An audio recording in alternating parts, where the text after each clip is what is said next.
Dominique, vous êtes professeur de sociologie à Paris-Dauphine. Vous dirigez un institut de recherche interdisciplinaire en sciences sociales. Vous êtes aussi au Collège des études mondiales de la Fondation des maisons des sciences de l'homme. Et bien entendu, vous avez fait une grande partie de votre carrière à la DARES, au cabinet de Martine Aubry. Vous avez inspiré un certain nombre de réformes que tout le monde connaît, et notamment les 35 heures, entre autres. Et puis aussi, ce qui vous caractérise vraiment, c'est que vous êtes une personne de référence.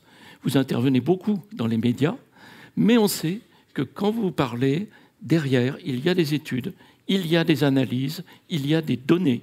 Et les données, on en parle tellement aujourd'hui, n'est-ce pas? Et donc ça, c'est extrêmement intéressant pour nous de vous avoir ici avec nous. Merci, comme référence notamment. Alors, vos intérêts sont énormes. Quand on regarde, si vous regardez la page de tout ce qu'a écrit Dominique Ménat, ça sera pareil pour Gaspard Koenig, on trouve tellement de publications. D'habitude, j'aime bien lire les livres des intervenants. Là, j'ai pas pu. Il m'aurait fallu à peu près 3 mois pour tout lire. En tout cas, on trouve des choses qui vont à la fois sur des choses très concrètes, les travailleurs des applications. On trouve des choses qui vont questionner la mystique de la croissance. Ce sont vos mots, mais c'est peut-être une croyance d'ailleurs. Vous trouvez bien sûr Réinventer le travail. Plusieurs de ces livres sont là. Une autre voie. Et puis bien sûr, plein d'autres sujets que je n'ai pas... Comment ? Une autre voie est possible. Et c'est bien là qu'on va essayer d'angler, finalement, est-ce qu'on peut faire autrement? Est-ce qu'on peut trouver entre la grande entreprise présente dans la salle et le plaisir d'être plutôt indépendant, etc. Est-ce qu'on peut trouver des points de convergence? Et sous quelle forme? Ce sera un des points clés. Voilà, donc Gaspard Koenig. Alors Gaspard, vous n'êtes pas tout à fait avec la même trajectoire, mais vous avez quelque chose de commun. Vous êtes tous les deux passés par l'ENS, Normal Sup, et vous êtes tous deux agrégés de philosophie. C'est pourquoi, d'ailleurs, l'ingénieur que je suis se dit quand même, je suis en présence de distingués philosophes, et donc je fais très attention à mes mots. N'hésitez pas à me corriger. Donc, Gaspard, vous passez à la BERD, Banque européenne de reconstruction et de développement, vous passez au cabinet Christine Lagarde, et puis vous prenez le large. Et ça, ce que je retiens de la lecture de vos livres, Gaspard, c'est ce côté aller à la rencontre des gens, sous différentes formes. C'est-à-dire que d'abord, vous créez un think tank, Génération Libre. C'est quoi? C'est l'occasion d'échanger avec plein de gens, de brasser des idées un peu nouvelles. Ensuite, vous allez à la Silicon Valley, vous allez en Chine, vous regrettez de ne pas être allé plus en Chine qu'à la Silicon Valley. Vous avez fait le contraire. Et vous dites finalement, en Chine, il s'en passe des choses. Il se trouve même que vous rencontrez Dieu en Chine. Alors non, il ne s'est pas converti, mais il a rencontré quelqu'un qui est l'égal de Dieu sur l'intelligence artificielle. Vous allez nous parler de tout ça. Et puis, après, vous prenez votre cheval, mais authentique, enfin, un vrai cheval, pas... Non. Vous prenez votre cheval et vous refaites un voyage de montagne de Bordeaux jusqu'à... Je ne me rappelle plus, enfin bref, vous allez jusqu'en Italie, c'est ça, jusqu'à Rome. Merci. Donc, de Bordeaux à Rome. Et là, on voit émerger ce qui est chez vous. Finalement, vous êtes un des penseurs du libéralisme en France. Vous êtes une des références là-dessus, c'est évident. Et là, vous produisez des concepts, le hasard, l'inattendu, le rythme, la liberté intérieure, etc. Et vous nous dites, est-ce que tu es sûr que vraiment, dans tout ce que tu fais, tu trouves de la liberté intérieure pour penser et pour produire des choses un peu originales, etc. Alors, vous n'êtes pas seulement... philosophe, désolé de le dire, mais vous fondez aussi un parti politique. Alors, vous ne recueillez pas pour l'élection de 2022 les fameuses 500 signatures, mais là aussi, vous allez à la rencontre d'un grand nombre de gens et vous créez avec Génération Libre un porte-parole des idées libérales. Vos publications sont très nombreuses. Dans le domaine du roman, il y en a au moins un ici qui est Humus, mais en même temps, Notre vagabond de liberté, La fin de l'individu, Voyage au pays de l'IA, quand même. Voilà, Simplifions-nous la vie, c'est mon préféré. Face à la bureaucratie, voilà, peut-on simplifier? J'ai un plaisir énorme à lire ça quand on... Voilà, je ne donnerai pas de mots. Et vous êtes même acteur, parce que, regardez, Gaspard ressemble à Ted Kennedy, et en 2007, vous tournez dans le film Jackie. C'est quand même un destin assez atypique pour un normalien. Donc vous êtes à la fois un pro du libéralisme et hyper atypique. Merci d'être avec nous, Gaspard Koenig. Fabrice, à toi. Oui, alors, juste pour terminer cette présentation et surtout lancer le débat, on a un débat assez parfait, parce que d'abord, je crois que vous êtes très peu rencontrés finalement, vous avez peu débattu jusque-là. Il y a, par certains aspects, une opposition assez complète entre vos thèses, à moins qu'on vous ait mal lu, qu'on se trompe. C'est-à-dire que, Gaspard, vous êtes sceptique sur l'avenir du salariat, vous avez milité pour un revenu universel et pour un monde d'entrepreneurs d'eux-mêmes, et vous militez avec fougue et constance contre la bureaucratie qui envahit aussi le secteur privé sous le nom de bullshit jobs. Et je crois, Dominique, même si vous aussi, vous avez été plutôt pour un revenu minimal, peut-être pas universel, ou pas, d'accord, même pas. Alors, voilà, mais votre cadre de référence, en tout cas, sur le travail, c'est plutôt l'entreprise, le salariat, tel qu'il est vécu par la plupart d'entre nous. Vous croyez à la possibilité d'amélioration de la condition des travailleurs par la régulation, par la négociation, par le conflit si nécessaire, et vous ne pensez pas qu'il faille lâcher la proie pour l'ombre de l'auto-entrepreneuriat. Enfin, je fais l'hypothèse, en tout cas, vous allez nous dire. En revanche, ce qui est assez surprenant, et c'est ça qui fait un peu le sel du débat, c'est que ces dernières années, vous convergez aussi beaucoup. C'est-à-dire que, Dominique, vous consacrez une grande partie de votre travail, de votre énergie, à la question de la crise écologique. Vous avez vraiment recentré votre travail là-dessus, avec aussi la création du think tank, l'Institut Veblen, que vous dirigez, qui produit, donc si ceux qui vous lisent par exemple vos chroniques dans Le Monde voient que vous y consacrez aussi l'essentiel de votre réflexion en ce moment. Et puis Gaspard, vous signez d'ailleurs dans le dernier Philosophie Magazine un essai qui s'appelle, qu'on a titré Peut-on être écolo et libéral, et où vous écrivez, je cite, « Face au déni, je dois confesser des envies de dictature verte pour sauver la planète ». Bon, ce qui est quand même assez inattendu de la part du fondateur de Génération Libre.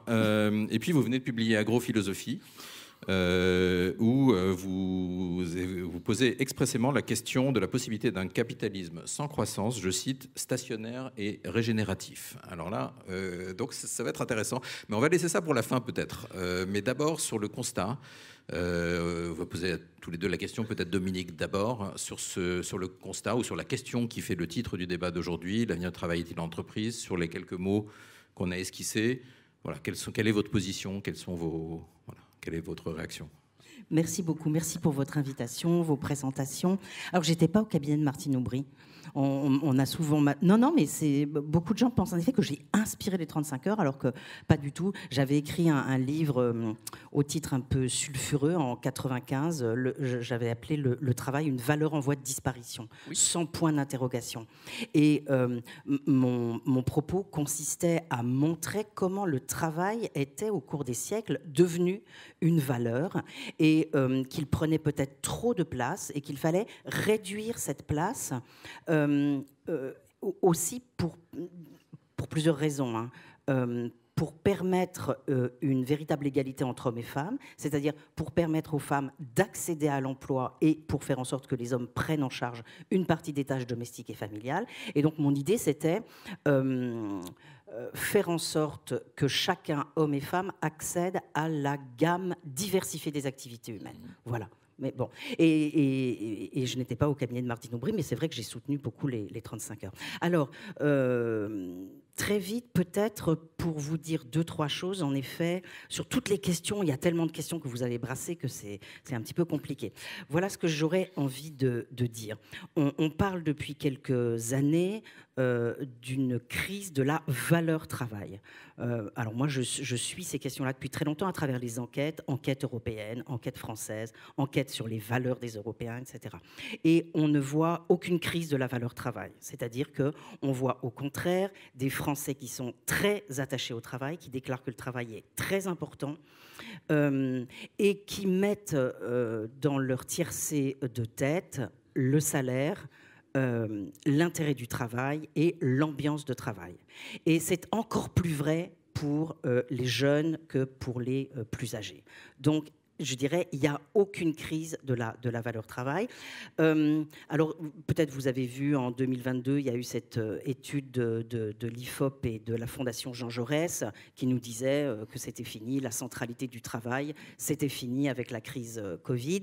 Et il nous parlait même de la flemme des Français. Bon, moi, j'ai vraiment pas apprécié cette étude parce qu'il me semble qu'elle racontait des choses qui n'étaient pas exactes et que, en fait, il n'y a pas eu une rupture avec la tendance antérieure, mais plutôt une accentuation des tendances antérieures. Qu'est-ce que je veux dire ? En 1999, dans l'enquête sur les valeurs des Européens, les Français étaient parmi les plus nombreux à dire que le travail était très important. Mais ils étaient les plus nombreux à dire qu'il fallait que le travail prenne moins de place dans leur vie. Donc, paradoxe. Comment se résout ce paradoxe et pourquoi ? Comment expliquer que les Français à la fois attachent de l'importance au travail et veuillent que sa place diminue ? Pour moi, deux explications. Petit 1, un désir, une montée de la préoccupation de conciliation entre la vie professionnelle et la vie privée, familiale, etc., qui s'explique en partie par la montée des femmes dans l'activité féminine. Il y a 40 ans, il y avait une différence de taux d'emploi et d'activité d'environ 30 points entre les hommes et les femmes. Aujourd'hui, elle est de 8 points et elle continue à se réduire. Donc, ça veut dire que tout ce qui était pris auparavant en charge par les femmes, qui étaient des réservoirs de temps en quelque sorte, doit aujourd'hui être pris à la fois par les hommes et par les femmes, et que donc on a besoin que le travail prenne moins de place pour prendre en charge ces activités. Deuxième explication, les conditions de travail. La dégradation des conditions de travail qui explique en effet un relatif retrait du travail de la part d'un certain nombre de personnes. Et cette dégradation des conditions de travail, on la voit extrêmement bien monter, à la fois dans l'enquête française sur les conditions de travail, qui existe depuis 1978, sur un très gros échantillon très scientifique. C'est la DARES, dans l'institution dans laquelle j'ai travaillé très longtemps, qui sort cette étude. Et puis, il y a une étude, une enquête européenne, qui nous permet de comparer les pays les uns avec les autres. Qu'est-ce qu'on voit dans ces deux études? La montée depuis le début des années 2000 d'une dégradation des conditions de travail très forte, notamment dans la fonction publique et dans la fonction publique hospitalière. Et on voit aussi dans l'enquête européenne non seulement une dégradation, mais en comparaison, une très mauvaise position de la France. C'est-à-dire que la France, en matière de conditions de travail, est en queue de peloton si on la compare aux 41 pays qui ont été interrogés. Elle fait moins bien que ses voisins, que ses bons voisins, l'Allemagne, les Pays-Bas, le Danemark. Elle fait moins bien en termes de pénibilité physique, de contraintes émotionnelles, de soutien des collègues, du fait de travailler dans des délais très stricts et très courts. Il y a une intensification du travail, ça, personne ne le nie. Manque de reconnaissance pour les efforts fournis. 45% des salariés français disent qu'ils sont reconnus, alors juste à mesure pour les efforts qu'ils fournissent, contre 68% des Allemands. Et finalement, quand vous faites un index synthétique de la qualité de l'emploi, la France est dans les dernières positions, parce que vous avez 40% des personnes qui se trouvent dans un emploi tendu, c'est-à-dire un emploi où les exigences sont très fortes, et les moyens pour y répondre, les ressources pour y répondre, très faibles. Et pour terminer, je réponds à la question, le titre de notre débat qui m'avait surpris, parce que moi, il me semble que oui, l'avenir du travail est dans l'entreprise et certainement pas... alors, c'est vrai qu'on voit se développer la plateformisation du travail, la tâcheronisation du travail, le développement du freelance, etc. Mais si on regarde le passé, si on relit par exemple Castel, on voit que le salariat, la grande tendance, ça a été le développement du salariat. Aujourd'hui, 88% de l'emploi, c'est de l'emploi salarié. Et Castel a bien montré comment on était passé, comment le salariat était passé d'une condition indigne à une condition désirée, grâce aux droits apportés par le Code du travail et la protection sociale. Aujourd'hui, c'est vrai qu'il y a un flou, c'est vrai qu'on sent un désir d'autonomie qui n'est parfois pas satisfaits par l'entreprise. Hier soir, j'interviewais une jeune femme, parce qu'on fait en ce moment une grande série d'enquêtes sur le rapport au travail des jeunes. Et cette jeune fille, qui était très engagée écologiquement, me disait qu'en effet, elle avait été faire du conseil dans différentes entreprises, et en fait, il n'y a pas les postes qui lui conviennent. C'est-à-dire, il n'y a pas les postes qui lui permettent de s'engager réellement. Donc, elle a créé son entreprise, et elle pense ainsi pouvoir changer les choses. Et puis, et dernier point, pour le futur, donc dans le passé, attraction du salariat, aujourd'hui, en effet, un désir qui est plus, à mon avis, un désir d'autonomie qu'un désir d'indépendance.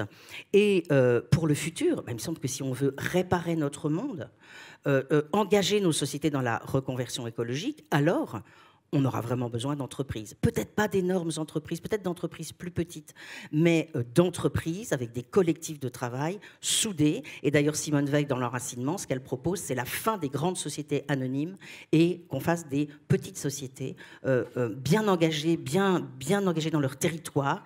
Et on aura besoin d'entreprises pour reconstruire des infrastructures, pour rénover thermiquement les bâtiments, etc., etc. Donc pas de grande flemme, mais un problème spécifiquement français, d'ailleurs, une énorme attente vis-à-vis du travail, un problème d'autonomie, plus que d'indépendance, un problème de reconnaissance et un problème d'adéquation entre la demande et l'offre de travail. Alors, Gaspard Koenig, sur ces questions. Il me semble que tout ce qui vient d'être dit associe le travail, sinon au salariat, du moins au fait de générer un revenu, que ce soit sur une plateforme ou dans une entreprise. Et que, de ce point de vue-là, il y a une distinction très nette entre le travail et le reste. La vie privée, les vacances, tout ça, c'est pas du travail parce que ça ne génère pas de revenus. Et c'est un peu là-dessus que j'aimerais revenir. Alors, avant de dire toutes les horreurs que je vais dire sur l'entreprise, j'aimerais préciser que je travaille beaucoup. Je pense que je suis un vrai stakhanoviste parce que je me considère comme un producteur. Tous les jours, je produis 6000 signes, qu'il vente ou qu'il neige, c'est obligatoire, c'est dans ma routine. Et j'ai l'impression d'être un artisan qui produit ces signes, donc ces pages de texte. Et puis par ailleurs, quand je suis à la campagne, je produis aussi un potager, un verger. J'en parle beaucoup dans l'agrophilosophie, parce que c'est quelque chose qui m'a intéressé. Je me suis demandé, mais pourquoi je travaille autant ? J'ai fait, le mois dernier, 130 litres de jus de pomme. J'étais très fier. Et puis, pour m'amuser, j'ai calculé la rentabilité de mon travail pour produire ce jus de pomme, en fonction du temps que j'y ai passé et en fonction du prix du litre de jus de pomme bio dans un supermarché. Et j'ai découvert que j'avais travaillé pour un tiers du SMIC horaire. Donc, j'ai absolument pas travaillé pour l'argent. Et quand j'écris, c'est pareil. Mon revenu est complètement... Alors, évidemment, des fois, il y a des livres qui marchent, des fois, ça marche pas. Mais mon revenu est complètement décorrélé de mon appétit de travail. Alors, pourquoi je travaille ? Et c'est la question que se pose Voltaire à la fin du Candide quand il dit cultiver notre jardin. Parce que ce qui est intéressant, c'est pas la dernière page, c'est l'avant-dernière page. Avant-dernière page, Voltaire, il a un peu ses copains Candide, pardon, il a un peu d'argent, une petite rente. Donc ils s'installent tous à la campagne pour profiter, pour regarder les oiseaux, pour vivre en paix. Ils n'ont rien à faire, ils sont oisifs. Résultat, ils s'entretuent, c'est l'horreur. Candide quitte sa femme, là-bas, il y en a un qui est assassiné, enfin ça va pas du tout. Et le moment où leur communauté commence à prendre sens, c'est le moment où ils découvrent, en allant visiter justement un maraîcher voisin, que ce qu'ils ont à faire à la campagne, c'est travailler la terre. Et là, ils se mettent à travailler, mais ils ne se mettent pas à travailler pour produire un revenu, ils se mettent à travailler pour que leur existence ait un sens. Et dans ce travail, je pense que le sens, il vient d'abord du fait d'être un producteur. Et ça, en tant qu'à la fois qu'écrivain et que, disons, cultivateur amateur, je suis dans la situation du producteur, c'est-à-dire que je suis complètement ruiné par les intermédiaires. Et deuxièmement, il organise le réel, en fait. Que ça soit à travers les mots ou à travers la matière vivante, on organise du réel, et c'est ça qui donne un plaisir fou. C'est le soir, quand on regarde l'arbre qui a été débité ou la page qui a été écrite. Et c'est ça qu'on cherche. Donc maintenant, évidemment, j'ai un métier ou une activité, disons, parce que j'ai du mal à... Voilà. Et donc, du coup, j'ai beaucoup de mal à distinguer le travail et le non-travail dans ma vie, mais pas parce que je travaillerai un peu tout le temps ou que je serai addict à mon ordinateur, mais parce que le travail est une fonction naturelle de ce qu'on fait. Même quand on fait la cuisine, on travaille. Quand on fait la vaisselle, on travaille. Et puis, on regarde ce qu'on a fait, on est content de... Voilà. Maintenant, j'ai évidemment la conscience d'être dans une position assez singulière et que tout le monde n'a pas, disons, ce luxe, ou je ne sais pas si c'est un luxe, en tout cas cette possibilité. Mais c'est parce que les structures sociales et politiques correspondent à une ère industrielle où le travail, c'est travailler, essentiellement, c'est travailler pour quelqu'un d'autre.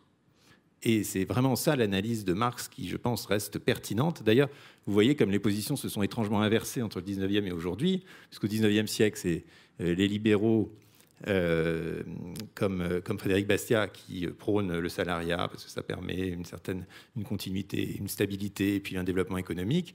Et ce sont les marxistes, bien sûr, qui considèrent que le salariat, c'est l'aliénation, parce que c'est la dépossession de soi, puisqu'on travaille pour attendre le moment où on ne travaille plus. Aujourd'hui, c'est quasi les choses sont à front renversé, puisque les libéraux vont défendre l'ubérisation, on y reviendra, alors qu'aujourd'hui, la gauche est au contraire très très attachée à la valeur travail et à la valeur du salariat.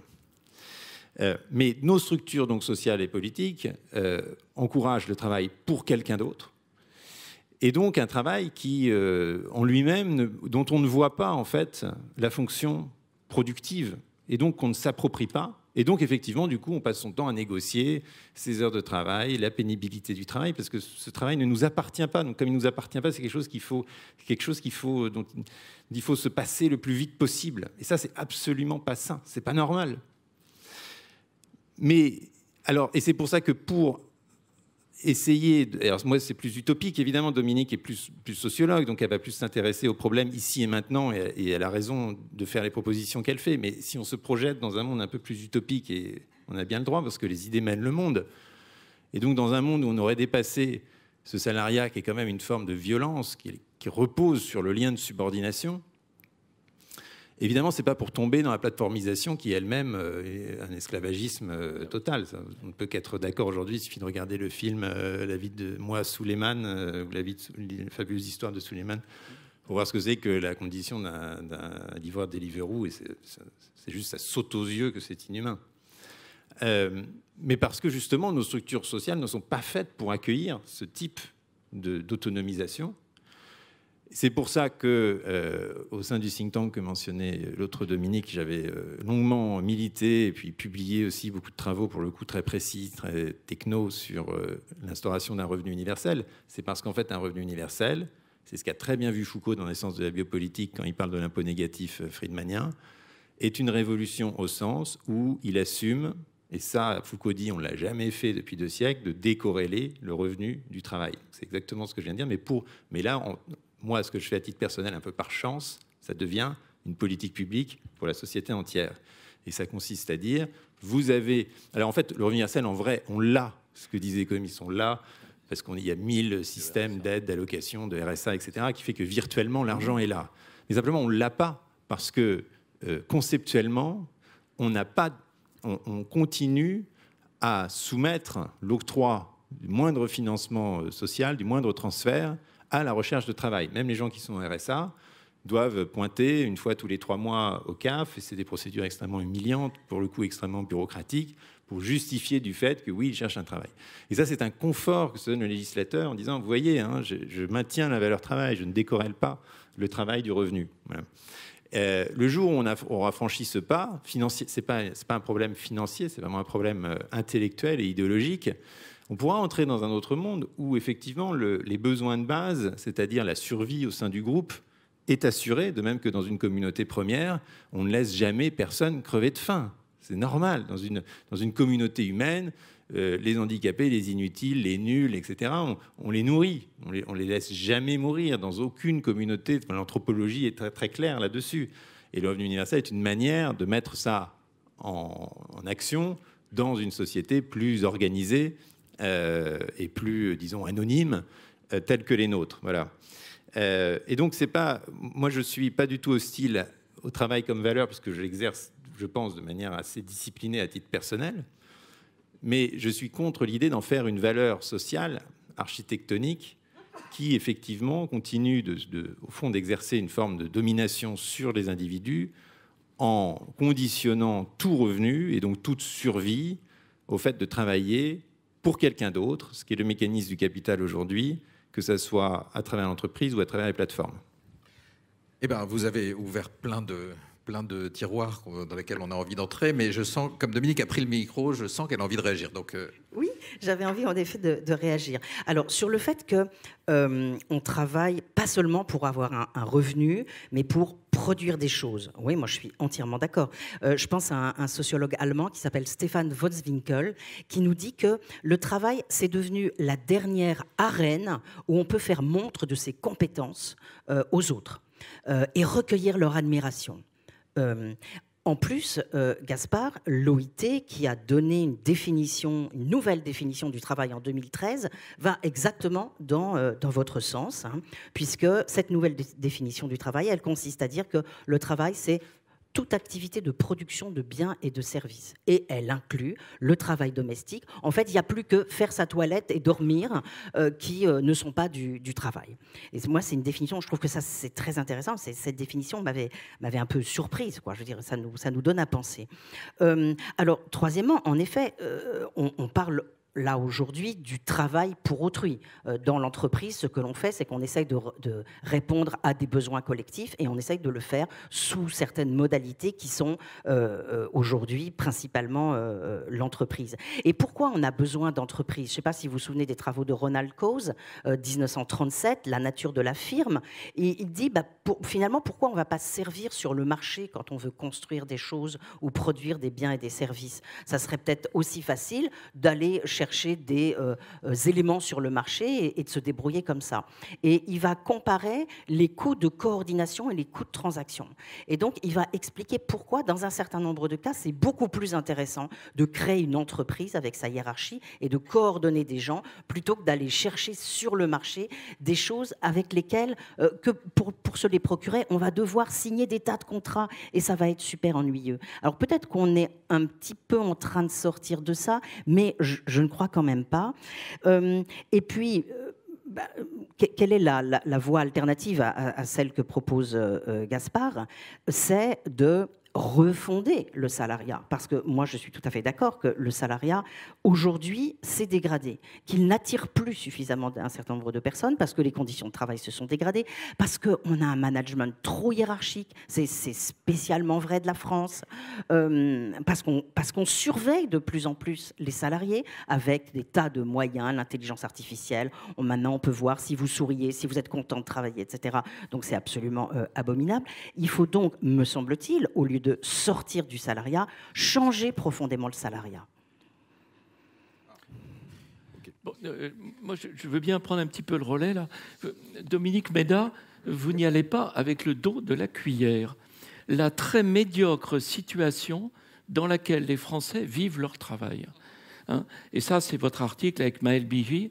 Alors ça, c'est hyper intéressant parce qu'on se dit, moi, vous savez, je suis un homme d'entreprise au départ. Je me dis, mais qu'est-ce qu'on peut faire ? Comment est-ce qu'on peut, notamment dans le CAC 40, dans le SBF, introduire un peu de l'esprit indépendant, un peu de cette autonomie du producteur dans une structure qui nous amène quand même un salaire, une communauté et tout ce que ça amène. Donc, comment est-ce qu'on peut se réapproprier le travail? Pour vous, quelles seraient vraiment les voies intéressantes? Quel est le plus grand reproche que font les personnes au travail tel qu'il est aujourd'hui? Je fais allusion à un certain nombre d'enquêtes qu'on a faites dans des entreprises de toute taille, publiques, privées, etc.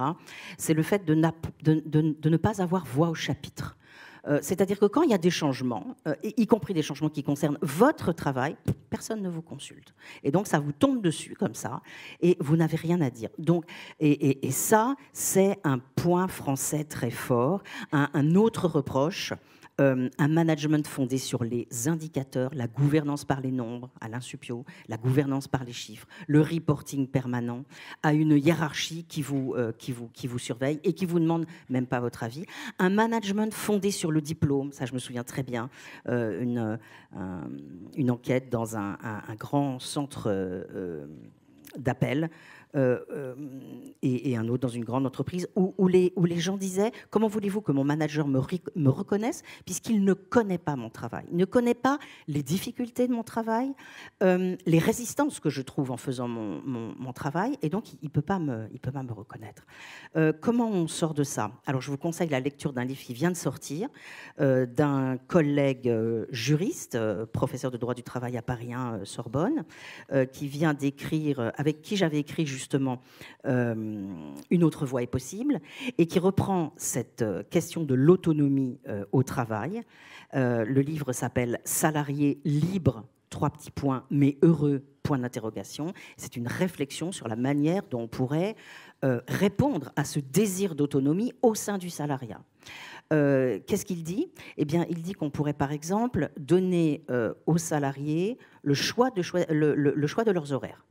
Alors vous allez dire, waouh, comment on fait après pour coordonner le travail? C'est quand même pénible. Les gens, chacun va venir avec son petit truc. Bon, mais l'employeur aurait un droit de refuser en motivant. Et puis une autre grande proposition qu'il fait et que nous faisons aussi avec des collègues, on a écrit un ouvrage intitulé Manifeste de travail démocratisé, démarchandisé, dépollué, c'est de redonner vraiment la possibilité aux salariés d'avoir de la voix, d'avoir voix au chapitre et de leur redonner du pouvoir. Parce qu'aujourd'hui, dans l'entreprise, les salariés ont très peu de pouvoir. Qu'est-ce que ça veut... Et d'ailleurs, ce que montre une exploitation de l'enquête européenne sur les conditions de travail, c'est que l'endroit où il y a plus de bien-être au travail, c'est dans les pays du Nord, c'est en gros dans les entreprises où il y a des organisations apprenantes et pas des organisations hiérarchiques.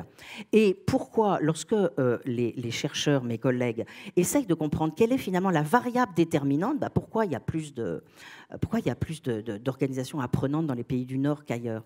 Eh bien, la seule variable qu'ils trouvent, c'est la force des syndicats. Si je résume, plus les syndicats sont forts, puissants, plus le bien-être au travail est grand.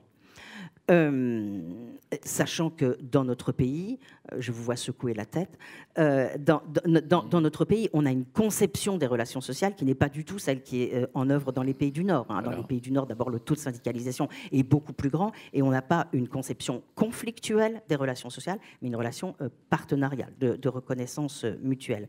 Et donc, j'en viens à mon point, plus de codétermination, ce qui existe en Allemagne et dans les pays du Nord, et nous allons même, avec mes collègues avec lesquels on a écrit le Manifeste Travail, on va un cran plus loin et on dit, puisque l'entreprise, ça n'est pas la propriété des actionnaires, mais l'entreprise a 2 parties constituantes, les apporteurs de travail, les apporteurs de capital, il faut donner le même pouvoir aux apporteurs de capital et aux apporteurs de travail. Il faut leur permettre de choisir ensemble les dirigeants. Il faut qu'ils aient un droit de veto l'un sur les décisions de l'autre. Et ainsi, on aura un... Alors ça, c'est un petit peu utopique, puisque Gaspard a parlé d'utopie. Moi, je me permets aussi une petite utopie. Mais dans un premier temps, on pourrait aller plus loin sur le chemin de la cogestion ou de la codétermination. En phase avec vous, mais là, on est sur des solutions globales un peu lourdes. Si on veut regarder les choses de manière un petit peu plus proche, hein, est-ce qu'on se parle finalement? Qu'est-ce qui pose problème? C'est la façon dont se fait le travail. Trop de pression, pas assez d'autonomie au sens pouvoir agir sur ce qui conditionne mon travail. Tout à fait d'accord. Est-ce qu'au sein des équipes RH qui sont dans la salle, est-ce qu'on se parle entre nous des conditions de travail, de ce qui est facile et difficile? Alors là, vous avez raison. Est-ce qu'on en parle? Non. Et là, vous m'avez parlé des chirurgiens orthopédistes avec qui vous avez travaillé. Oui. Parlez-nous des chirurgiens orthopédistes. Voilà. Donc hier, j'ai été invitée au congrès des chirurgiens orthopédistes, Palais des Congrès, 3000 personnes, énormément de... Voilà. Et pour la première fois, ils faisaient un débat, une table ronde sur les conditions de travail. Alors nous, on se dit, bon, les chirurgiens, ils n'ont pas trop de problèmes. Eh bien, ils ont d'énormes problèmes. Et ce qui était très intéressant, c'est qu'ils disaient, on lève un tabou. C'est-à-dire, jusque-là, le chirurgien était considéré comme un surhomme. Il devait prendre sur lui. Il était hyper fort. Il casse des épaules, il scie des trucs, il ouvre des corps, etc. Et or, ils avaient fait une enquête. Ce qu'on voyait, c'est qu'il y avait 5% des chirurgiens chirurgiens en burn-out, 23% qui avaient assisté au burn-out d'un collègue, 77% qui avaient des problèmes de sommeil. Et il y avait là des vieux chirurgiens, des jeunes chirurgiens. Et le jeune disait, bah moi je peux plus, quoi. J'ai plus du tout envie de retenir tout ça. Et donc maintenant j'en parle. Il y avait quelqu'un dans la salle qui est intervenu en disant, bah moi un jour j'ai été traumatisée parce que une personne est arrivée poly-accidentée. On était 16 médecins autour, on l'a ouverte, bon, elle est morte. Et le lendemain matin, personne ne m'a demandé comment j'allais et on n'a pas débriefé dans l'équipe. Donc, ça veut dire, quelle est la réponse? Vous dites, pas de trucs macro, mais c'est des espaces de discussion. Des espaces de discussion au sein du travail, en équipe, sur la manière dont est fait le travail, sur ce qui ne va pas dans le travail, sur comment on pourrait améliorer le travail. Et c'était ça leur solution. Et c'était ça qu'ils demandaient. Parler entre chirurgiens avec les infirmières. Parce que, voilà, au lieu de rentrer ça en soi. Ça nous amène à nous poser la question, pourquoi les gens veulent être indépendants? Alors d'abord, qu'est-ce qu'un indépendant? Moi, je vous propose une expérience. Vous allez sur le site de l'URSSAF et vous regardez. Puis après, vous expliquerez ce qu'est la différence entre une entreprise individuelle, une micro-entreprise, un auto-entrepreneur, une société unipersonnelle. Et j'en passe. Et j'en passe. Donc ça, c'est intéressant. Bon, en gros, ils sont 4 millions en France, 2 millions, enfin 56% auto-entrepreneurs. Les autres, l'URSSAF les appelle les indépendants classiques, ce qui est encore une terminologie intéressante. Donc c'est un peu le bazar. Soyons clairs, c'est un peu le bazar, ce truc. Et dedans, il y a plein de choses qui sont très différentes. Ça va de votre orthophoniste jusqu'au plombier qui a décidé de faire une auto-entreprise. Donc ce qui est plus intéressant, il y a des plateformes. Et plusieurs d'entre vous dans la salle travaillent des plateformes sur lesquelles s'inscrivent des gens qui sont dans le tech, dans le consulting, dans la com, dans le marketing, dans le graphisme. Et ceux-là, il y a une étude sur eux. Bon, 5000 en Europe, qu'est-ce qu'on voit aujourd'hui? C'est qu'on n'est plus sur des attentes de ressources. J'ai un trou, il me faut quelqu'un. C'est quasi un intérim. On est sur une compétence rare. J'ai besoin de quelqu'un qui a une compétence, etc. Ça, on va le chercher. Et surtout, ce qui m'a beaucoup intéressé, 10% déclarent « Ah, moi, ça m'intéresserait d'avoir un CDI dans une entreprise ». Alors ça pose question. Ça pose question quand même de « Est-ce que ça donne envie d'aller dans ce qu'est la grande entreprise ?» Et là, on trouve des gens qui sont en train de construire ce que serait le meilleur des deux mondes. Utopie, on verra. Je ne sais pas si vous connaissez. Moi, j'ai regardé un peu les ESN. Les ESN, anciennes SS2I pour certains, d'autres. Les ESN, on a des gens qui sont dans le IT, qui sont très demandés. Il faut les attirer. Pour aujourd'hui, on sait tous que quelques nuages gris arrivent. Ce sera peut-être un peu différent demain. Aujourd'hui, il faut les attirer. Je vous lis le manifeste Chaudot. Quelqu'un connaît Chaudot dans la salle? Oh ben dites donc, ça va être une découverte. Donc Chaudot, voilà, on ne rejoint plus une structure car on partage la vision et qu'on est fier de la communauté qu'on s'y trouve. On privilégie davantage un salaire et une mission, être producteur. Voilà. Et alors là, c'est intéressant. Qu'est-ce qu'ils font ces gens-là? Ils publient les salaires. Alors c'est facile, junior, confirmé, senior. C'est facile. On ne va pas faire ça dans des grosses entreprises où vous avez 500 emplois et des tonnes de postes. Mais en tout cas, ils publient les salaires, toutes les conditions de travail, tout est sur le site. Il y a même un simulateur qui vous permet de le faire chez vous. Pas inintéressant. 2, ils donnent des règles du jeu, du partage du profit. Des règles du jeu. 20% pour la structure, 80% pour l'indépendant. La règle en consulting, c'est plutôt 40-60. Donc c'est plutôt avantageux. 3, ils font ce que vous faites toutes et tous, ils font du care. Des congés supplémentaires, on s'occupe de certaines catégories, etc. Et donc tout ce package, y compris une mutuelle de qualité, il y a un peu de tout, on le met sur la table en disant vous allez rejoindre une communauté, avoir quand même le support du salariat, mais vous aurez la flexibilité de l'indépendant, le meilleur des deux mondes. Donc moi, je lance la question, et je voudrais bien que vous réagissiez là-dessus, c'est est-ce qu'au fond, ce n'est pas ça, demain, qu'on a à chercher dans les grandes entreprises, trouver cette autonomie, cette flexibilité plus grande? Question à Gaspard, peut-être. Gaspard, peut-être. Sinon, la prochaine fois, je ferai un débat avec Dominique Méda, mais peut-être l'année prochaine. D'abord, je pense que l'idéal qu'évoque Dominique Méda, si on le pousse un tout petit peu, c'est la coopérative. Et la coopérative, c'est quand même une forme juridique qui, pour moi, est vraiment très idéale en termes de coopération en termes d'association du capital et du travail, puisque, comme vous le savez, ça suppose des mécanismes capitalistiques. C'est une forme capitaliste, la coopérative. C'est une forme capitaliste dans laquelle il y a des apporteurs de capital qui prennent des risques, qui font des investissements, qui d'ailleurs peuvent avoir des retours qui vont être supérieurs suivant le capital que vous avez placé. Mais en revanche, les décisions prises dans l'entreprise sont fondées sur le principe un homme, une voix. Et c'est quelque chose qui continue à être, qui était la grande invention des anarchistes du 19e siècle, Proudhon, puis Élisée Reclus, et qui continue à être expérimenté aujourd'hui. L'expérience des Fralab, je crois, elle s'appelle, c'est ça, hein, qui est une entreprise qui était en cessation de paiement, qui a été reprise par ses propres... Fralib, qui a été reprise par ses propres employés, et qui visiblement, au bout de 10 ans, commence à marcher et à générer un peu de profit, montre que c'est à la fois beaucoup plus fastidieux, parce qu'il faut faire plein de réunions, et ça, tous les reportages sur cette entreprise, tous les salariés le disent, et Élisée Reclus le disait déjà d'ailleurs, ce sont forcément des processus plus long. Le processus démocratique, il est toujours plus long que le processus hiérarchique vertical. Mais une fois qu'on a accepté la mise en place de ces longueurs, eh bien, on s'approprie le produit de son travail parce qu'on redevient effectivement producteur même au sein de son unité. Et qu'on comprend d'autant mieux le sens de ce qu'on fait qu'on est partie prenante de l'organisation générale de l'entreprise. Ce qui veut dire que avoir du sens, vous générez du sens quand on est au travail, je pense que c'est totalement décorrélé de ce que produit l'entreprise elle-même. C'est pas parce que votre entreprise est vertueuse pour l'environnement, la société, ou qu'elle fait plein de RSE, ou qu'elle a acheté des forêts, etc., que votre travail va avoir du sens. La question du sens, c'est quelque chose de très quotidien.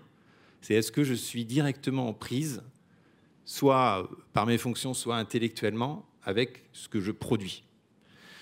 Donc, premièrement, donc c'est parfait pour la forme de la coopérative.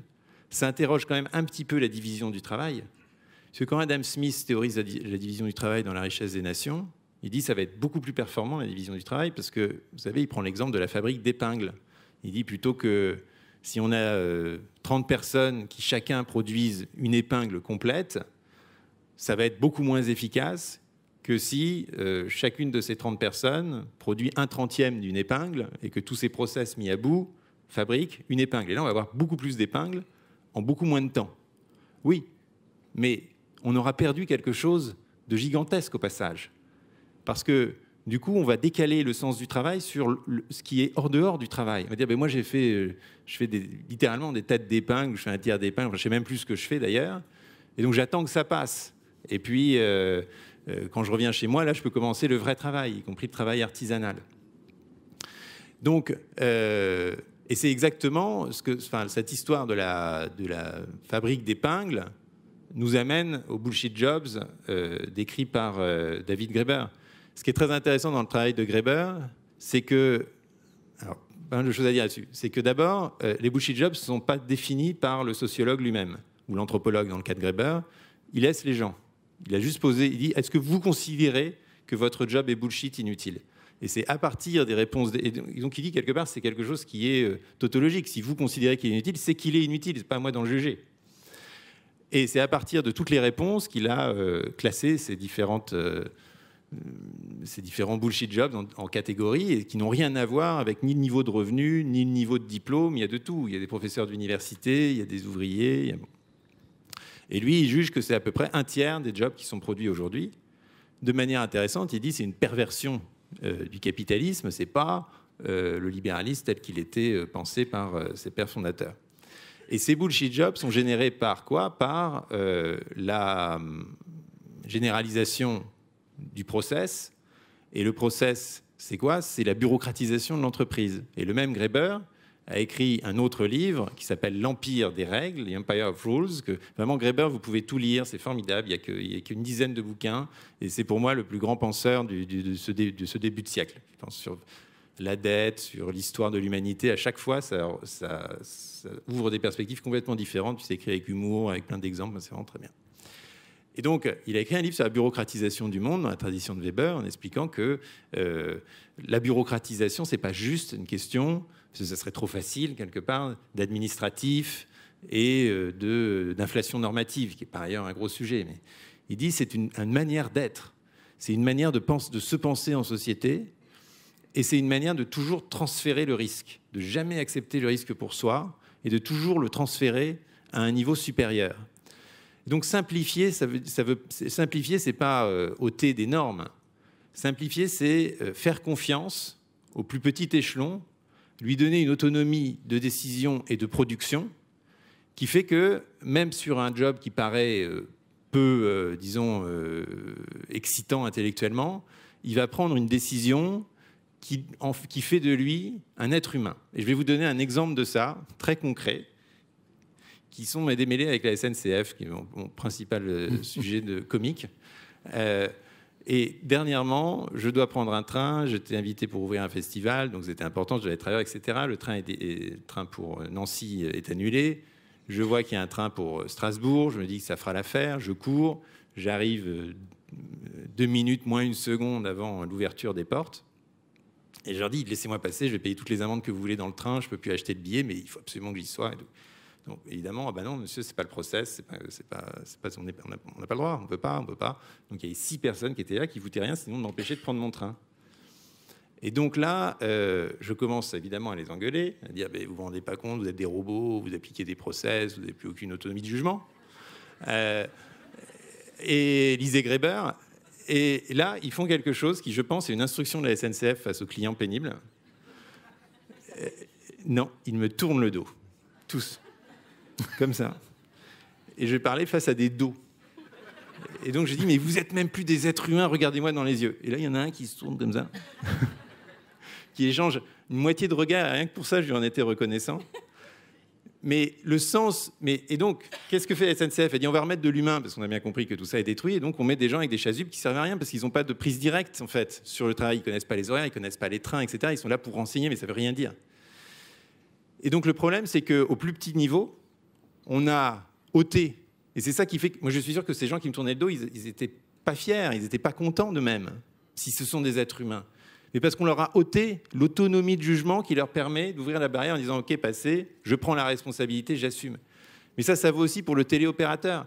Le job du téléopérateur a un sens s'il peut prendre une décision sur votre dossier. Pas s'il vous dit « Attendez, je vais essayer de vous faire rentrer dans le système, mais vous comprenez, c'est les process et tout ça ». Et ça vaut évidemment aussi pour la bureaucratie d'État. Et quand je menais, comme l'a rappelé Dominique, campagne sur la question de la simplification, je disais en fait, ce qui pourrait ouvrir la boîte, c'est pas de refaire les normes, c'est de donner aux agents des maisons France Service, qui sont par ailleurs une bonne idée, vous savez, c'est quand vous êtes complètement perdu. Alors d'ailleurs, plus on est indépendant, plus on est perdu. Moi, je suis écrivain, c'est quand même pas très compliqué comme job, ça n'a pas beaucoup d'externalités négatives. Et entre le statut d'artiste-auteur et le truc d'auto-entrepreneur et tout ça, c'est incroyable. Incroyable, l'usine à gaz qui est construite. Si on a des précomptes, pas des précomptes, des histoires de TVA, enfin des histoires de ça, c'est vraiment complètement fou. Tout ça vient d'une volonté de contrôle et une volonté, encore une fois, de transférer toujours le risque. C'est des choses qui sont assez profondes. Et d'ailleurs, la crise écologique remet beaucoup en cause ça, parce que la question du risque, on veut toujours être assuré contre le risque. C'est la démonstration de François Eval. C'est pour ça qu'on crée ces process, c'est pour ça qu'on crée ces mécanismes de transfert. Et puis, parce qu'il y a toujours quelqu'un qui doit garantir le niveau supérieur. Et à un moment donné, on arrive devant un risque tellement fort que plus personne ne le garantit. Et là, c'est complètement vertigineux. C'est ce qui se passe en Espagne aujourd'hui, où les gens disent qu'a fait l'État, comme si l'État était toujours le recours de dernière instance. Mais je m'égare un peu pour vous dire que je suis perdu dans mon raisonnement. Parce qu'il y avait plein, là encore pas mal de tiroirs. Mais moi, je voudrais juste qu'on s'attarde sur le sens du travail. Vous avez dit beaucoup de choses sur le sens du travail. Vous avez dit tout à l'heure avec l'exemple avec le jardin Candide, vous avez dit au fond, il ne faut pas chercher un sens à notre travail. On travaille parce qu'on a besoin de sens. En fait, c'est le sens précède. Et puis, vous venez de dire le travail, le sens du travail, c'est de voir l'objet de son travail, c'est de voir le résultat de son travail. Donc ça, c'est une option assez forte, parce qu'on pourrait dire le sens du travail, c'est de contribuer au bien social, à une mission, etc. Bon, voilà. Et donc là-dessus, je voulais aussi interroger Dominique sur sa vision du sens du travail aussi, parce que nos chirurgiens orthopédistes probablement y voient le sens de ce qu'ils font. Voilà, ça n'a pas l'air de les préserver du burn-out. Donc, Tout, voilà, tout à fait. Avant de répondre à cette question, je reviens sur la question que vous avez posée sur la plateformisation, en fait. Hein, et la plateforme, est-ce que c'est une alternative souhaitable? Moi, il me semble que dans ce que vous avez raconté, ce travail qui est fait par une plateforme et sur une plateforme n'implique pas une communauté. Hein, c'est pas une communauté. Et moi, il me semble qu'on a quand même besoin, même si aujourd'hui un certain nombre d'entreprises, on n'y trouve pas complètement son bonheur, bah, il y a une communauté, il y a un collectif qui vise, il y a une stratégie d'entreprise au service de laquelle sont en général les personnes qui travaillent. Et voilà, il me semble que c'est vraiment la très grosse différence et qu'on a besoin de communautés de travail. Et d'ailleurs, lorsque on a commencé à avoir du salariat, lorsque les grandes entreprises au milieu du 19e siècle ont décidé de recourir au salariat, c'était pour fidéliser leur main-d'œuvre. Et là, dans ce qui est proposé avec une plateforme, il me semble qu'il y a un double manque, c'est-à-dire on ne satisfait pas le besoin de fidélité de l'entreprise, c'est-à-dire que si la personne, elle est sur une plateforme, bah, si elle trouve un truc plus intéressant, elle ne répondra pas à votre besoin, et puis il y a un besoin de sécurité aussi des salariés. Et donc, voilà, moi je ne pense pas que ça soit l'idéal, c'est bien pour un certain nombre, bien sûr, hein, c'est très bien d'aller chercher des compétences pointues, etc. Je ne pense pas que ça puisse remplacer le monde de l'entreprise tel qu'il est aujourd'hui. Et sur le sens du travail, oui, je voulais aussi réagir à ce que disait Gaspard, qui dit que, en fait, c'est décorrélé de ce que produit l'entreprise. Que l'important, c'est mon travail. Alors, je m'appuie sur un petit ouvrage dont je vous recommande la lecture, qui s'appelle « Redonner du sens au travail », qui a été écrit par Thomas Coutreau et Coralie Pérez. Ils sont aussi à la DARES et ils ont utilisé toutes les enquêtes pour essayer de comprendre ce que mettaient les gens derrière cette question de sens du travail. Et ils disent que ce sens du travail, ça recoupe trois éléments. Premièrement, être utile. Deuxièmement, ne pas être en contradiction avec son éthique, ses valeurs. Et troisièmement, déployer sa capacité d'agir. Et donc, moi, il me semble que ce sens du travail, il se niche à la fois dans ce que tu as dit, Gaspard, c'est-à-dire mon travail, ce que je fais, est-ce que ce que je fais est intéressant. Avoir un travail intéressant, c'est une des premières demandes des jeunes et des moins jeunes. Hein. Quand vous demandez aux gens, quand vous regardez le tiercé de leurs attentes, c'est 1, avoir un bon salaire, 2, avoir un travail intéressant, 3, avoir une bonne ambiance de travail et pouvoir concilier sa vie professionnelle et sa vie privée. Donc, il me semble que c'est à la fois mon travail, mais aussi ce que fait mon entreprise. Je crois que c'est difficile de trouver du sens à son travail lorsqu'on se trouve dans une entreprise qui fait des choses que l'on trouve peu recommandables. Et la jeune femme que j'interrogeais hier soir, qui était donc très engagée, elle était engagée dans l'association qui s'appelle l'Association pour un réveil écologique. Elle a fait plus, c'est une jeune ingénieure très brillante, et donc elle a été travailler dans plusieurs entreprises. Elle n'a pas trouvé de fonction, de métier, de poste qui lui permettait de continuer son combat, en quelque sorte, un poste qui serait en accord avec ses convictions, et du coup elle a créé son entreprise. Alors ça nous fait presque une transition parfaite vers le dernier temps de notre débat avant d'ouvrir les questions à la salle, où il faut quand même parler aussi de ces questions d'écologie et d'urgence. Mais j'ai juste une petite incidente, je voudrais quand même pas qu'on les passe sous silence, parce que je pense que c'est une préoccupation qu'ont aussi beaucoup de DRH dans la salle, qui est cette fameuse génération Z. Comment la comprendre? Qu'est-ce qu'elle veut? Est-ce qu'elle demande de l'autonomie ou est-ce qu'elle demande du temps pour elle? Elle veut du sens, mais elle veut avoir ses week-ends et ses soirées libres. Enfin, voilà, j'ai du mal à m'y retrouver aussi avec les Z de chez nous. Et voilà, je voulais vous demander, Dominique, et peut-être aussi Gaspard d'une autre manière, puisque vous avez écrit aussi sur cette génération dans Humus, mais peut-être Dominique déjà. En 2 mots, et j'espère ne pas vous froisser, il me semble que c'est vraiment une catégorie marketing, les fameuses générations, et que quand on regarde bien, donc on dit que les jeunes, la génération Z, seraient matérialistes, utilitaristes, pas engagés, etc. etc. Il me semble que tout ça est faux. Quand on regarde là encore les enquêtes, il y a eu une grande enquête du CREDOC 2023 exclusivement destinée à étudier le rapport des jeunes au travail. Et donc ils ont un gros échantillon de 4500 jeunes versus un échantillon de 1000 plus âgés. Et donc ce qu'on voit, c'est que d'abord, il n'y a pas énormément de différence. Il y a plus de différence à l'intérieur de la catégorie jeune qu'entre les jeunes et les plus vieux. Et les jeunes mettent en avant, donc, petit 1, le salaire, petit 2, la conciliation de la vie familiale et professionnelle, et petit 3, avoir un travail intéressant. Je pense que ce que je voudrais dire là-dessus, c'est que ils sont plus nombreux à considérer que le travail est très important, plus nombreux que les plus âgés. Leurs attentes sont plus intenses. Et je voudrais juste rappeler qu'aujourd'hui, ils ont quand même plus de difficultés globalement à rentrer sur le marché du travail que les autres. On leur demande d'avoir de l'expérience, d'avoir fait des tas de stages. Pendant les stages, ils ne sont pas payés, ou très peu, ou très mal. Il faut être très, très, très, très diplômé pour rentrer facilement sur le marché du travail. Et donc, c'est quand même des gens... En gros, ce qu'on voit dans l'enquête qu'on est en train de faire là en ce moment, c'est que ces jeunes, ils ont des attentes sans doute encore plus élevées que les plus âgés, mais que leur désillusion est très forte quand ils arrivent dans l'entreprise. Moi, je suis assez d'accord pour dire qu'il n'y a pas de... Enfin, quand je lis Montaigne, par exemple, puisqu'on parlait de Montaigne au début, je vois des constantes anthropologiques extrêmement fortes. Et quand on lit Montaigne, on se dit que finalement, on n'a pas tellement changé depuis 5 siècles. Et 5 siècles, c'est vraiment rien du tout à l'échelle de l'évolution naturelle. Donc ça ne suffit pas vraiment pour faire évoluer l'humanité. Donc ces histoires de générations qui seraient complètement différentes les unes des autres me semblent quand même assez discutables. Et justement, en pensant à Montaigne, je pensais à une petite histoire qui, me semble-t-il, pourrait être assez utile au DRH. Alors, j'en profite pour dire que d'ailleurs, il faudrait quand même que vous changiez juste la dénomination de votre fonction.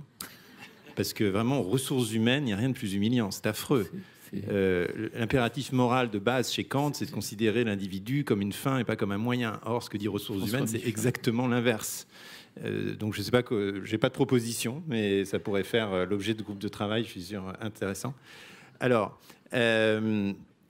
oui, et donc l'histoire de Montaigne, c'est qu'il part en voyage, et à l'époque, il part avec beaucoup d'argent, forcément, tout ça de forme très physique, de pièces, d'écus. Et donc, il se demande comment il va les faire transporter et s'il peut faire confiance à ses serviteurs, puisqu'il part quand même avec 10 serviteurs et 4 gentilshommes, il ne part pas tout seul. Et il se dit, bon, il y a une première option qui est de tout cadenasser, de répartir l'argent entre les différents serviteurs, d'avoir différentes clés pour les différents petits coffres, de vérifier tous les soirs qu'on me donne les clés, que tout est en ordre, etc. Donc c'est l'option sécuritaire, c'est l'option process, si vous voulez, qui est tout à fait valide, mais extrêmement astreignante pour tout le monde, et dans lequel le serviteur va immédiatement se sentir traité en suspect potentiel.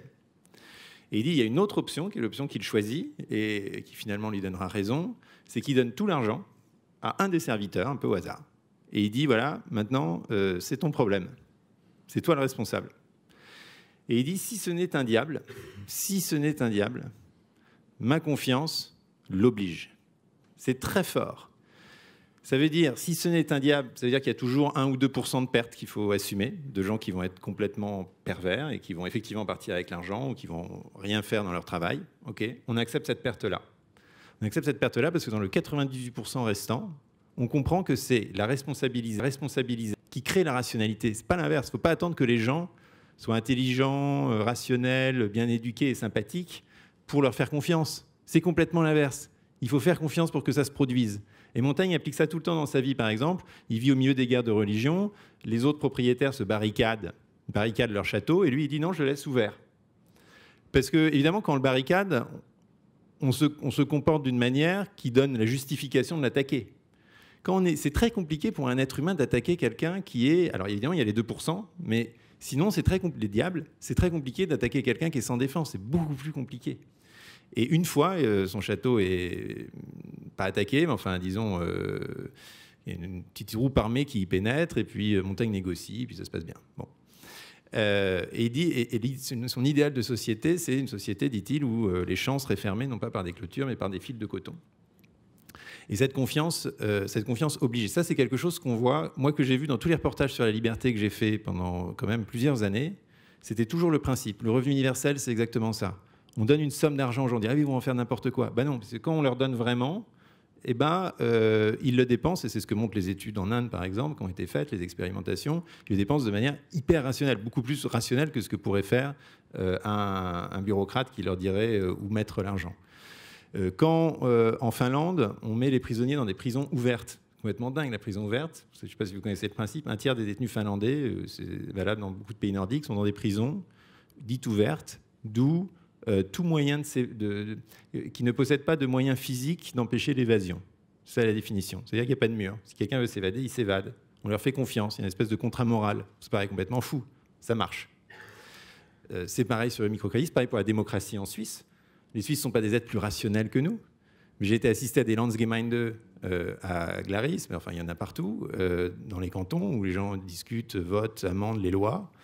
Sur la grande place du chef-lieu du canton, à 10 000 quand même. Enfin, c'est sur des lois assez importantes, le salaire des fonctionnaires, les routes, l'emplacement des routes, etc.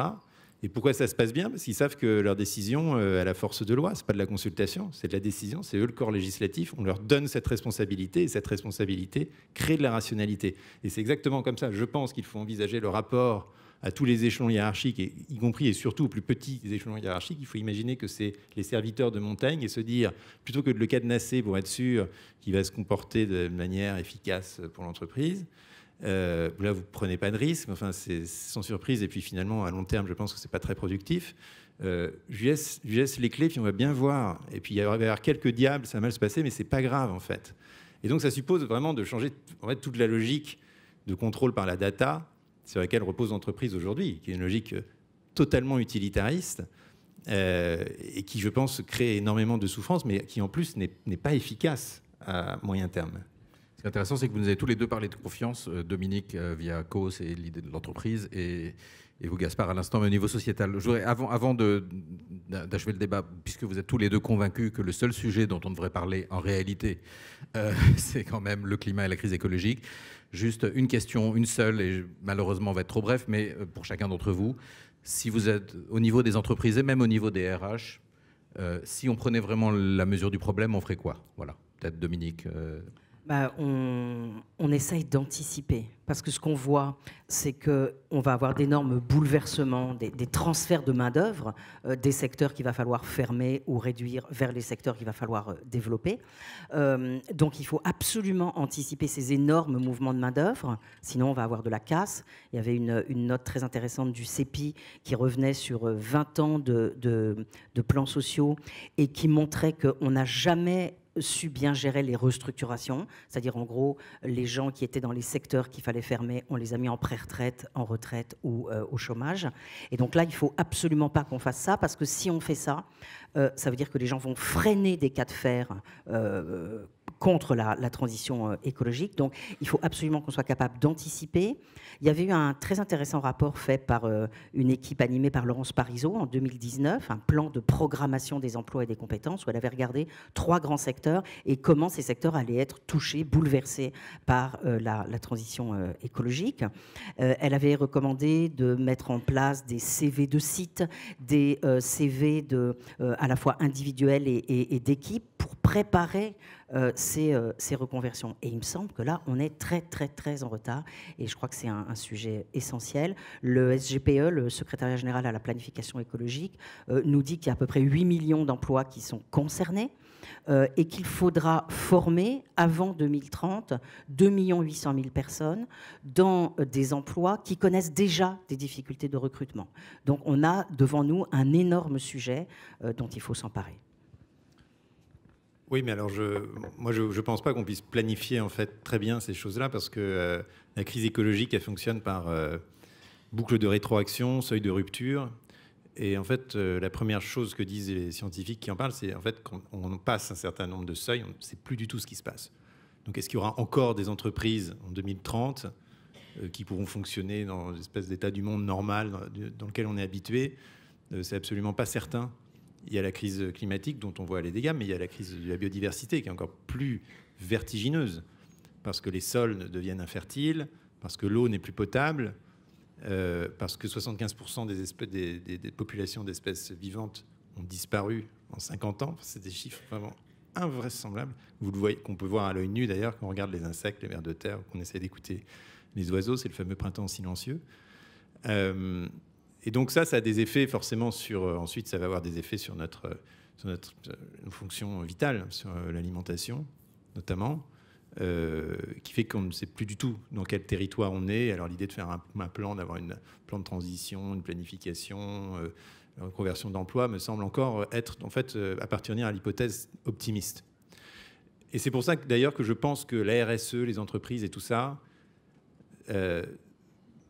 ça peut sans doute produire marginalement des choses intéressantes, mais c'est vraiment pas l'essentiel du problème.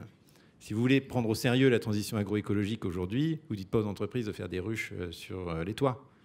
Vous dites que, par exemple, en 2035, on interdit l'utilisation d'intrants chimiques dans les sols au niveau européen. Point. C'est une loi très simple. Vous savez, je suis pour la simplicité, mais la simplicité, ça ne veut pas dire absence de contrainte. Au contraire, plus une loi est simple, plus elle est contraignante, plus elle est complexe, plus elle permet pour les insiders de trouver plein de manières de la contourner.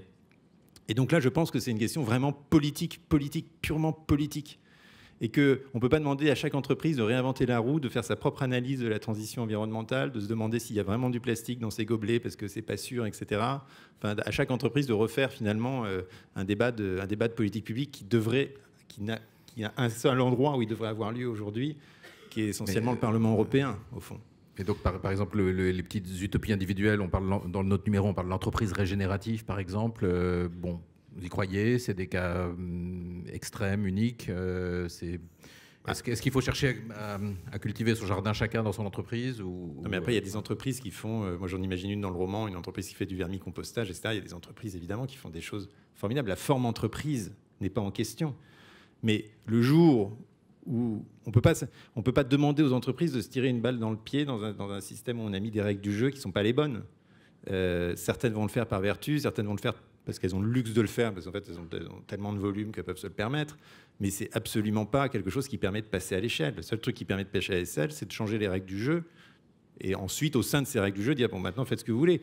Quand vous mettez l'objectif 0 intrant en 2035, vous n'avez même plus besoin de faire de règlement sur les haies ou les zones humides. Ça se fait naturellement, parce que ça sera la seule solution pour atteindre cette loi extrêmement simple et extrêmement contraignante. C'est un exemple, hein, c'est une expérience de pensée. Il pourrait y en avoir plein d'autres. Ce n'est pas la solution unique. Et donc ça, c'est vraiment une question, c'est une question politique qui est totalement ignorée évidemment aujourd'hui, qui va plutôt d'ailleurs en sens inverse. Mais après, il y a des utopies effectivement. Alors Élisée Reclus, quand il écrit l'histoire d'un ruisseau, imagine donc qu'il descend le cours d'un ruisseau de la source à l'estuaire, c'est très mignon. Puis à un moment donné, il croise une entreprise justement. Élisée Reclus, qui est ce géographe anarchiste passionnant, hein, de la fin du 19e et qui pour moi me donne vraiment une ligne intellectuelle sur la question écologique. Il dit à un moment donné, il croise une entreprise et donc cette entreprise est une entreprise qui est à la fois une coopérative, donc où les êtres humains sont égaux entre eux, mais qui est en même temps très respectueuse dans son environnement. Et il dit les deux choses vont ensemble. C'est parce que vous avez retrouvé une forme d'égalité entre êtres humains, qui ne veut pas dire une égalité de capital, que vous avez aussi ce soin donné à son environnement, à la nature. Donc, c'est-à-dire, tout ça, c'est l'idée d'être à l'équilibre, de trouver un équilibre, de trouver un point d'équilibre, de trouver, comme le disait John Stuart Mill, un état stationnaire. Et une fois que vous avez atteint votre point d'équilibre, de ne pas forcément vouloir croître, par exemple. Voilà. Merci à tous les deux.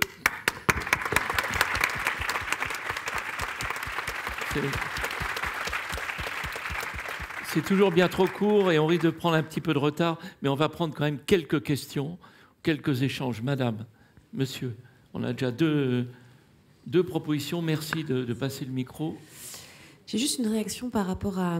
soyez gentil de vous présenter rapidement. Laetitia Villeux, je suis DRH, directrice des richesses humaines, on va dire. Ça changera. d'EDF Renouvelables.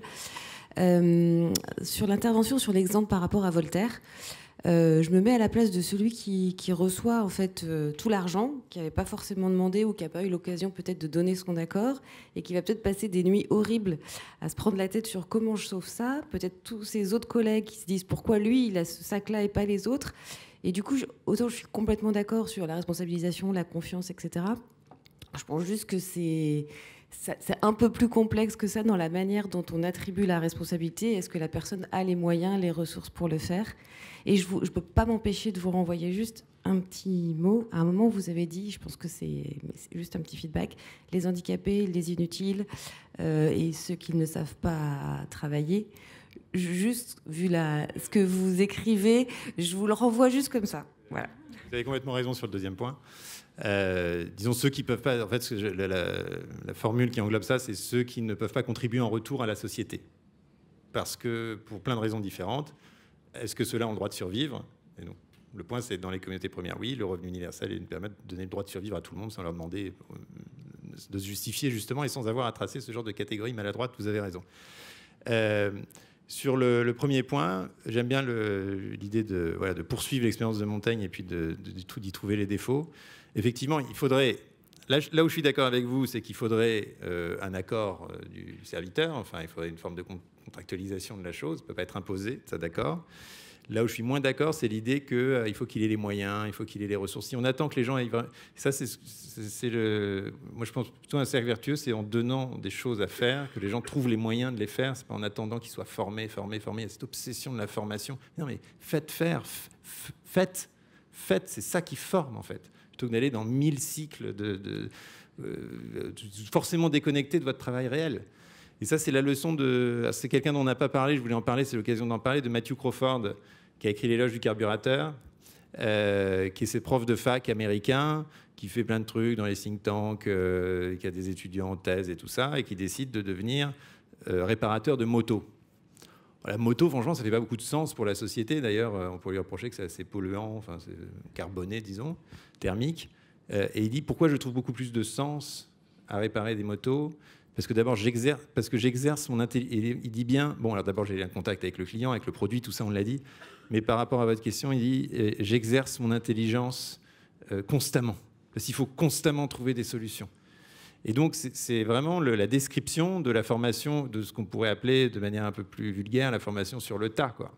Mais c'est ça, en fait, qui l'excite. C'est l'idée de trouver constamment des solutions. C'est pas d'appliquer une espèce de formation idéale qui, ensuite, il n'aurait plus qu'à décliner sur le réel. C'est le fait que le réel produit... Mais surtout, ce qui l'excite prodigieusement, c'est de pouvoir faire vrombir la moto et de voir le plaisir de celui à qui il a réparé la moto. Et donc, c'est toujours une histoire de reconnaissance, quoi. C'est-à-dire montrer qu'il a pu aller jusqu'au bout de son action et qu'il a pu satisfaire l'attente de celui qui était en face. Merci pour cette question qui était une voie de garage vers les motos, mais pas une voie de garage sur le fond. Monsieur, vous aviez une question? Merci. Bonjour, Amaury Houdard, DRH d'Euronext, chef des responsables du développement des talents, des richesses humaines et des relations humaines. Merci de cette interpellation. Bon, déjà, je vous remercie et j'adhère complètement à un propos qui était un peu conjoint sur l'autonomie, qui comme ressort de la motivation. Néanmoins, je me suis fait deux réflexions qui peuvent être deux questions en vous écoutant. Une première qui est qu'on a un peu tendance ensemble à regarder le verre à moitié vide de l'entreprise. Pourtant, ici, on a un collectif de DRH qui sont a priori hyper motivés pour rester comme ça, coincés sur des chaises très proches pendant 1h30 à débattre de ces sujets. Donc, est-ce que votre rôle, finalement, dans votre interpellation, ne devrait pas être plutôt d'aller aussi chercher ce qu'il y a de vraiment positif dans les ressorts de la motivation et mobiliser les individus pour qu'ils agissent à leur niveau, plutôt que d'attendre que le Parlement européen ou l'État résolvent le problème à notre place. Voilà. Est-ce qu'il n'y a pas une chance pour une mobilisation en partant du positif plutôt que du négatif pour réveiller l'entreprise? C'est ma première question. Et est-ce que vous pouvez jouer un rôle en nous amenant plus d'exemples positifs que d'exemples négatifs? Première interpellation et question. Et deuxième, au moment où on est entouré par la Chine et les États-Unis qui nous enserrent dans un étau et qui ont un rapport au travail complètement différent et pourtant qui prennent toute la place de l'économie, est-ce qu'il ne faut pas finalement expliquer mieux les géants qu'on a en face de nous et remettre au travail nos populations plutôt que de les inciter à travailler moins? Voilà, pardon pour ces longues questions, mais ces deux interpellations. Alors, oui, je suis tout à fait d'accord. C'est aussi notre rôle de montrer les bons exemples. Et il y en a. Quand je vous ai parlé de cette enquête sur la reconnaissance, on a vu toutes sortes d'entreprises et on a vu des endroits où ça allait affreusement mal. où les gens étaient maltraités d'une façon incroyable, où les personnes disaient moi je suis juste un pion, je suis invisible. Bon. Mais on avait aussi de très bons exemples. Je me souviens d'une entreprise de moyenne taille à Saint-Étienne, où les gens en effet étaient heureux. Alors, les peuples heureux n'ont pas d'histoire, donc on a moins de choses peut-être à raconter, mais où en effet le dirigeant écoutait ses salariés, voilà. Et je crois que là, vraiment le ressort, c'est tous ces managers qui font attention à leurs équipes, qui les écoutent, qui organisent des espaces de discussion. Oui, je suis tout à fait d'accord là-dessus. Et quand vous dites chercher ce qu'il y a, il faudrait qu'on les invite à chercher ce qu'il y a de positif à leur niveau. Je pense que les personnes, comme je l'ai dit, ont énormément d'attentes et qu'il y a une forte responsabilité quand même de l'organisation du travail. L'organisation du travail, c'est absolument majeur. Je pense que c'est autour de ça qu'il faut travailler. Et sur ce que vous avez dit sur Chine, USA, remettre au travail. Bon, il y a toute la question de savoir... Non, mais bon, c'est la question politique dans ce moment. Est-ce qu'il faut que les Français travaillent plus, etc. En même temps, quand on regarde les stats OCDE, en travail effectif annuel, les Français travaillent plus que les Allemands, les Espagnols, les Italiens, etc. On sait d'où vient le problème, c'est un taux d'emploi insuffisant des jeunes et un taux d'emploi insuffisant des seniors. Donc je pense que c'est là-dessus qu'il faut travailler. Et que, vous le savez sans doute mieux que moi, mais que le nombre d'heures de travail n'est pas le bon critère. Je veux dire, le Mexique, la Turquie travaillent de plus longues heures que nous, mais sont moins productifs, etc. Mais donc oui, je suis d'accord sur le fait qu'il faudrait, sinon travailler plus longtemps, au moins, et sans doute en travaillant sur les conditions de travail, permettre une plus grande productivité des personnes, une plus grande qualité du travail. Moi, j'ai été très frappée au moment par la puissance, par la violence de la réforme des manifestations contre la réforme des retraites. Et pour moi, il y a un lien absolument évident entre la violence de cette manifestation et le fait que les gens sont dans des conditions de travail qui parfois sont insupportables. Et d'ailleurs, c'est bien ce qu'avait montré, je ne sais pas si vous vous souvenez, qu'en mars 2023, en plein milieu des manifestations, la DARES avait sorti un papier qui montrait que 37% des salariés considéraient qu'ils n'étaient pas capables de tenir dans leur travail jusqu'à l'âge de la retraite. Et il y avait tout autant des cadres, 32%, que des ouvriers et des employés, 39%. Et donc, moi, je suis certaine que c'est pour ça qu'il y a eu cette réaction. Et que si on voulait que les gens travaillent plus longtemps, plus tard, il faut absolument qu'on s'attaque à cette question des conditions de travail. Moi, j'aimerais juste reprendre la question sur le Chine-USA, qui revient beaucoup, y compris d'ailleurs sur l'intelligence artificielle. On est en retard, il faut rattraper, etc. Souligner la dissonance cognitive qu'il y a entre le fait que quand j'ai parlé de l'effondrement de la biodiversité, tout le monde fait oui, c'est un gros problème. Et puis après, chacun revient dans ses petits sillons en disant « Ah oui, mais il faut de la croissance, parce que regardez, on n'est que à 1%, la Chine est à 4%, les États-Unis sont à je ne sais pas combien de pourcents. » Et en reprenant en fait exactement les matrices qui génèrent les crises que nous connaissons. Moi, je ne suis pas aussi le capitalisme, mais je pense qu'effectivement, la question de l'obsession de la croissance est quelque chose d'extrêmement nuisible. Parce que dans la nature, les choses croissent et décroissent, forment un état d'équilibre jamais atteint. Mais enfin, l'idée de croître et de ne pas décroître est absurde pour une plante, pour un être humain, pour une civilisation. Et que par ailleurs, il faudrait se réjouir d'un monde où on trouve beaucoup de modèles différents, où tout le monde n'est pas aligné sur les mêmes critères, il faut faire de l'IA, il faut faire de l'IA, mais où les différentes entités géopolitiques, et y compris ensuite très locales, assument des valeurs politiques tout à fait différentes, et disent non, nous on a fait un autre choix, on travaille moins, on travaille plus, etc.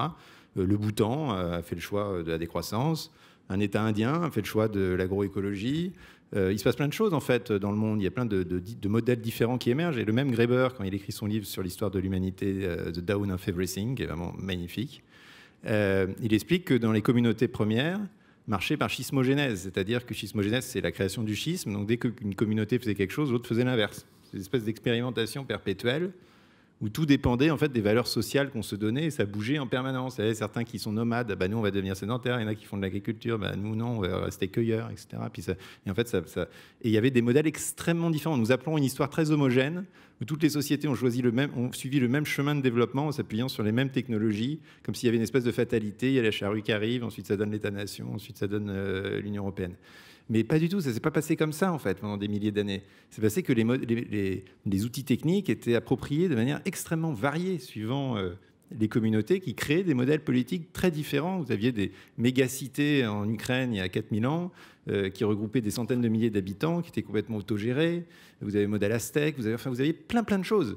Et moi, ce qui me déçoit, et ce qui déçoit Graeber, ce qui déçoit Lévi-Strauss, c'est l'espèce d'homogénéisation des modèles sociaux et politiques qui nous empêche en fait de progresser, parce que la progression, elle vient de la diversité des expérimentations qui produisent des erreurs, mais aussi des miracles, et dont on peut ensuite s'inspirer. C'est comme ça qu'on bouge.